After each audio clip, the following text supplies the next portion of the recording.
I'm Jacky Wilkinson and I represent the BANES, or Bath and North East Somerset Council Allotments Association. We've been going for many, many years and we represent a number of allotment holders in the majority in the city of Bath.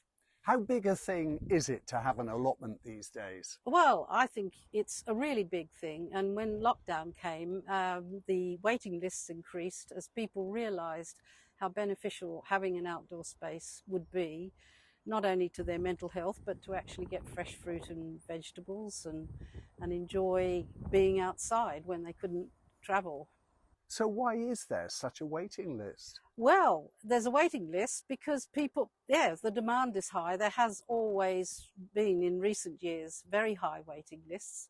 The council cannot find additional allotment space. There's resistance from local people who feel allotments are ugly and don't want them in their backyard, so to speak. But you know, absolutely, allotments are competing with other kinds of land uses for the land, which is valuable nowadays, as we all know. But is there any land the council owns that could be used for allotments? Yes, there is, and I'll go back to the original allotment sites like these could be managed better and be more intensely managed. That would be a help, and we're in discussion with the council. They're very open to our suggestions. But there is land, there are sites. There's one here in Larkhall where we're standing today in the green belt that the council actually owns and was given for the purpose of allotments, but has never actually carried the project out because it doesn't have or didn't have the cash, and we're pressurising the council to get on and do something about that. But is that an issue now that they're low on manpower, human power, excuse me, yes, and also tight with money? I think the money side is less of an issue with this particular one in Larkhall called Dead Mill Lane. It's the resources to get it up and running. It has access issues. All sites have particular problems, but it's about firing up the imagination. I mean, we have a climate and a biodiversity emergency, and yet, you know, allotments and local food growing should be at the vanguard of this. This is really connecting. This is grassroots, excuse the expression, because we don't grow grass on allotments, but this is really grassroots stuff. I was only reading this morning a paper showing how bees are actually surviving. Certain sorts of solitary and bumblebees are actually most better off in urban city gardens and allotments, particularly where people grow a wide range of vegetables and fruits, flowering vegetables. We've got wonderful potential for organic growing and getting rid of all of those nasty chemicals. And that's what people want as well. They want to be able to see the object that they've grown themselves. They know where it comes from. Food miles almost zero. You know, what's not to like about them? You're pointing up all the pluses and all the positive elements to going out and getting an allotment. But as you also told me, there's a long waiting list. Yes, so, there is. In a way, the people who are waiting maybe will be discouraged. And isn't there also maybe an element of this is a bit sort of what they used to do in the old days, and yes. we'd rather go to a supermarket and buy it off the shelf? Well, it's funny you should say that. I mean, I can't think of a more diverse community of people. You're absolutely amazing. I was having a conversation yesterday with a Polish lady who's arrived on our allotment, and she can't speak English, and she's talking to me using her mobile phone, and we were naming all the vegetables using her mobile phone. There's young people with families. There's lots of very knowledgeable older people. There's community gardens. Alice Park Community Garden is a prime example where you can wander in. So you get a whole mix of people, and you know, it's not expensive. That is, you know, compared to going to a supermarket. If you run your allotment properly, you can get the most wonderful things for significantly cheaper than you'll buy them, like asparagus at the moment, you know, Okay, not everybody's cup of tea, but it's a great thing to be doing on a day like today. it But is. maybe I wouldn't want to be here if it's Oh, if it's no, pouring no, rain. that's the test. Now look, the council can turn around and say we are lacking in manpower. We haven't got money to spend on setting up new allotments.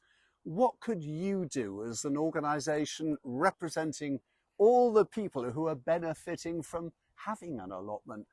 Could you offer a solution to their problem? Well, I think that not a complete solution. Resources are always problematic, but we are working very closely with the council. We're upping our game. We really want to talk to the council about ways of getting things moving faster, with the waiting lists being a little bit more strict with people who, for good and bad reasons, don't manage the allotments. We want to help people understand how to garden better. That it is a wonderful learning process, and some people come in not knowing one end of a carrot from the other, but you know, our problem is we can't necessarily reach everybody because lots of people on the waiting list and in allotments are not our members, and we can't get their email addresses, which is a real problem for us. And it is fair to say that a lot of people sometimes just want to be by themselves. There is the solitary element to it, and all power to that too. It's a healing process for some. I had a terrible bereavement once, a very long time ago.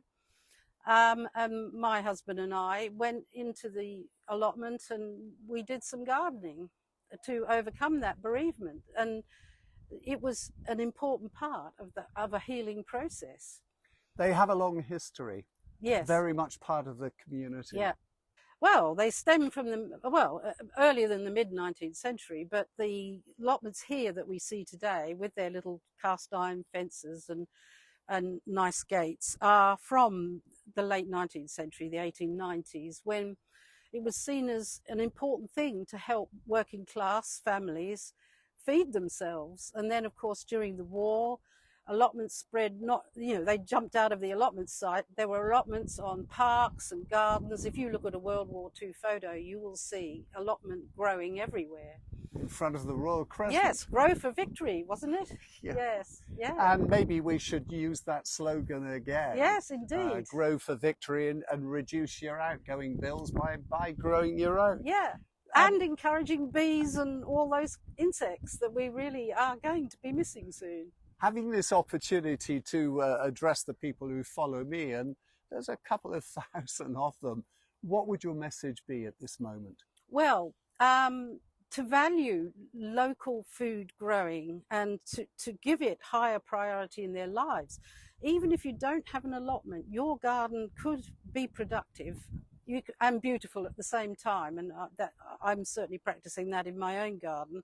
But to help the council understand how a climate emergency really does need grassroots and upwards action. I'm not saying anything new here, and it's really important that those people on the waiting lists are supported and that they find ways of getting developers to provide the green infrastructure within their developments and not to fob us off, basically. We've got a new administration just taking up the reins after our local elections. Maybe this is the time, if you want to do something, to contact your local councillor. They should be very enthusiastic at this early point in their local government career. Yeah. And let's see what we can get going. And can I just add, Richard, beauty's in the eye of the beholder. A lot of people I've come across say, oh, they don't want those ugly sheds blocking their view. Well, just take a different view. Just look at it differently. Some famous artists have drawn allotments, and photographers and poets have written about them. You know, they are part of English social history now.